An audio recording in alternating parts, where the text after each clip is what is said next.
opportunity to have make a new signature guitar with a company that I always wanted to be with. So it's really cool. It's a lot of fun to go through the process and kind of figure out what to do and how everything works. I have other guitars that it's modeled after, but it's pretty much everything in the guitar. It's it's exactly what we normally play anyway. So just kind of make it your own. And we both use shapes they're not like anything like we've created our own specific crazy body design. We're using very classic models that are very identifiable with the companies and stuff, but we're just putting our own personal twists on them and doing something different than the standard model they have. So it's kind of more unique to the player, and also it has some different options for people, like if there's something on the normal model that isn't as appealing or something. So it's really cool to kind of put your own twist on something that's very iconic kind of guitar. Yeah, it's always been a dream for me to be playing Gibson. I've been with Gibson for a couple of years now, and they said they were up for doing a signature. So it's still in the prototype forms. I hope that it's out this year. I'm not exactly sure if it will be or not, but we're going to be doing an Epiphone one because I wanted to make something that our fans would be able to afford. Because if I did a Les Paul custom signature, it'd be like $5,000. I don't think anyone would really be able to afford it. So I wanted to make something that I would be able to play live, that our fans can play the same thing, the same exact thing that I use. And hopefully it'll be announced soon.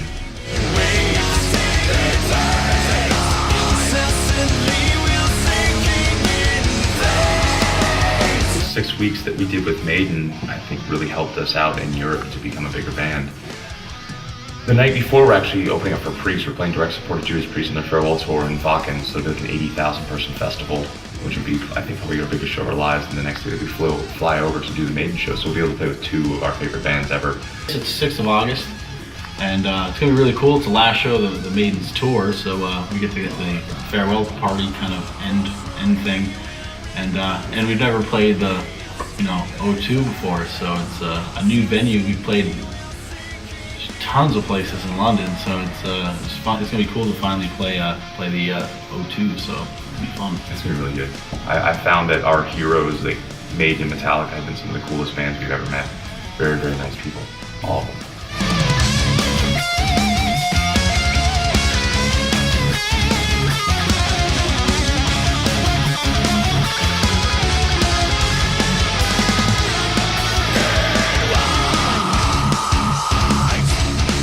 It's hard to say who my biggest influence on singing was. I would assume I would have to trace it back to Metallica's Black Album, James Hetfield, because if I didn't hear that record, I wouldn't have ever heard metal in the first place. I wouldn't have ever picked up guitar seriously and then wanted to learn how to play guitar, wanted to join Trivium at 13 years old, and then when we couldn't find another singer and I was told to sing, I really looked towards him to see what he did because he was my favorite one. So I would have to say he's the most influential one. Not saying that I borrowed in the fact that trying to sound or try to sing like him, but he was my first hero for singers, and it really shaped the path of what I wanted to do. I remember watching Seattle 1989 VHS, pointing at the TV and saying, that's what I want to do when I grow up.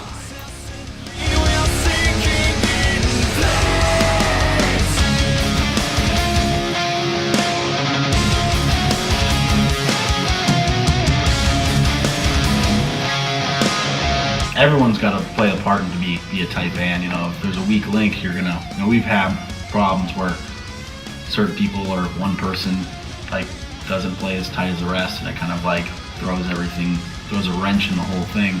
So y'all just got to be individually good and then collectively good and tight and well rehearsed, and just have your music really, really good and down. So it's just you got to really practice. I don't think there's any band. All the bands that are amazing live and really tight put the work in to sound like that when it comes down to playing in front of people. If you're playing for an hour, you got to put tons of a couple weeks of rehearsal into the amount of time you're going to play a show. So we definitely put that work in to be able to so we don't look like a bunch of dumbasses up on stage and playing like crap.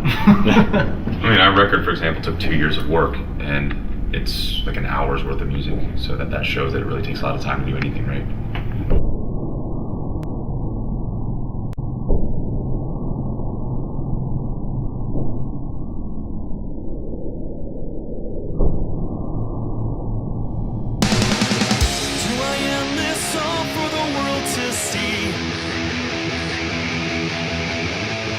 take everybody else down. Everybody else down with me. I know that. When we look at our favorite bands, it's like we were into them, they brought us into what we do, but we all would do it differently. I would like to think that other bands would like to do it differently as well and create their own way and their own way of doing it versus sticking in the mold of what someone else already did and rehashing what they'd already done. Our record is a response of the fact that we haven't really seen anything overly exciting and different in metal in the last while. There's no new band coming out there that's doing something that's really captivated us, like as being outside of the band and outside of being Trivium guys, which is being fans of the genre. So it's really up to someone to do it, but we feel like that's why we completely rewrote the rules within Waves and did exactly what we wanted to do, because we felt like we've been missing it as fans of music, and that's why we just decided to do it ourselves. Everyone down.